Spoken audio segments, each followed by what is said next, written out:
这种蚂蚁的毒性相当猛烈，且有被蛰过一口就致人死亡的案例，所以大家一定要小心。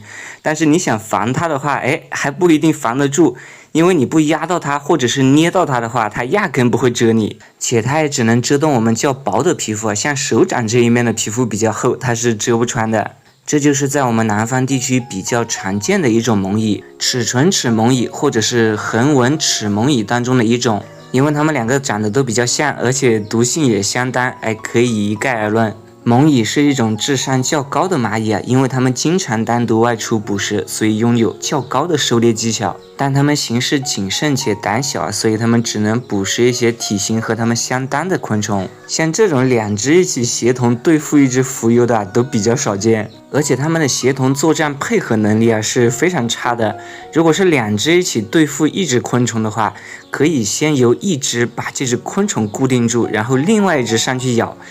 这黄金蚁就做得比它好，而他们两个这种作战方式不是1+1等于2，可能只有1+1等于1.2左右。所以我们主要还是看他们的单体作战能力。先逗一下它，发现了，过来了，咬住，然后拖回家里边去。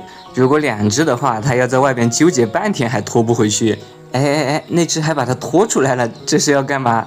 这不是1+1等于1.2了，可能只有负的去了，这完全是在捣乱。你看看，好像还要打起来了，这只在往回拖，那只在往下拖，完全没有一点要配合的意思啊！这两只还是不看了，再找一只蜉蝣送到它洞口去。来，哪只出来？轻轻动一下洞口，它探到有动静的话，它就会出来。好，咬住它头。一拜天地，二拜高堂。好，拜完之后拖入洞房。你拖去哪？那你洞房在下边，你家在下边，赶紧下去。对，这下边。这个家找不到了吗？找牢快点。好，找好，然后拖着回去。这窝虻蚁是典型的已经适应了我们现代生活的一窝虻蚁算是比较先进的一窝。因为他知道直接在路灯下安家，这样能获取到更多的昆虫。这些蜉蝣晚上经常会飞到这个路灯下来昏飞，有一些飞的力竭了之后就掉下来，正好成为它们的食物。但拥有这么多食物的它们并没有得到壮大。从这窝的进出数量来看，可能只有个几百只，未来也不会发展的太大。这就是虻蚁，比起切叶蚁或者是行军蚁那种动不动就几十上百万只的数量，它们的数量就少得可怜。但是它们的单体配置和造价却是最高的。它们拥有更加坚硬的外壳和更毒的毒针，具备一定的视力，且跑得还快。10多只行军蚁一起围攻它，都不一定拿得下它。但他们的性格注定了他们，你想对切叶蚁做什么？把人家撵跑了。他们对我们而言其实是一种相对温顺的蚂蚁，不但不会主动攻击我们，而且还非常的配合我们。拿食物来给它吃的时候它会欣然的出来把它叼回去。这回不拜天地了吗？直接拖进去啊！用力，找对方向，要先从头那边。从尾巴那边的话，它的翅膀会卡住。这只，你又要拿去哪里？如果是别的蚂蚁看见一个庞然大物趴在它洞口的话，它早就出来边咬边蛰了。但是这虻蚁它不会，但也仅仅指的是这种虻蚁应该是齿唇齿虻蚁。如果是细颚虻蚁，你碰到它的家的话，那最少是几十上百口要蛰你的。但这种虻蚁它不会。好，抬好，然后拖回去。往回拖，对，倒着身子进去，这样才好进去，对，全都倒着身子进去。这两只卡住了，哪只先走？好，先让它先走，它进不去你再进去。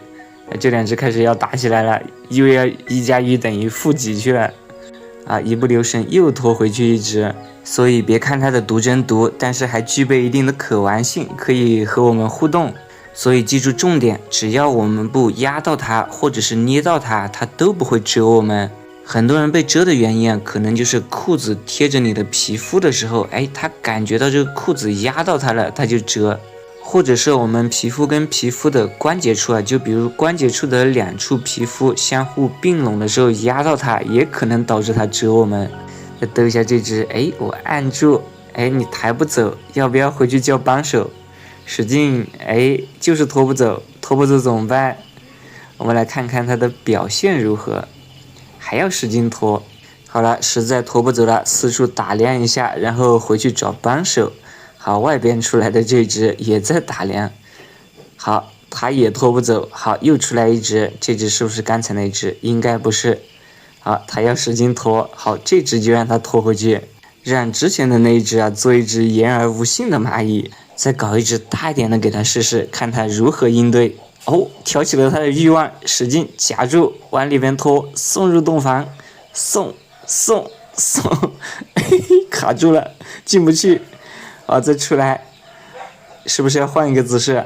哎，还不换，还要这样拖吗？怎么办呢？好，触角探一下，是不是天地的没败？你怎么拖了进去？哎，他就不信邪吗？还在想怎么办？回去叫人摇人去。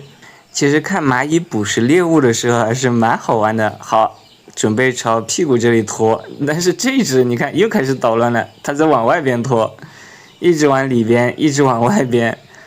他们都以为，哎，这个猎物还在动，还在挣扎，在使劲的挣扎。其实人家早就不动了。哦，好，1+1=2的时候到了，你看它在用头拱，把它拱进去了。能看到这里的大多都是非常喜欢蚂蚁的观众。它们虽然小，但是它们代表的就是一个社会。观察它们的发展，其实对我们的格局是很有帮助的。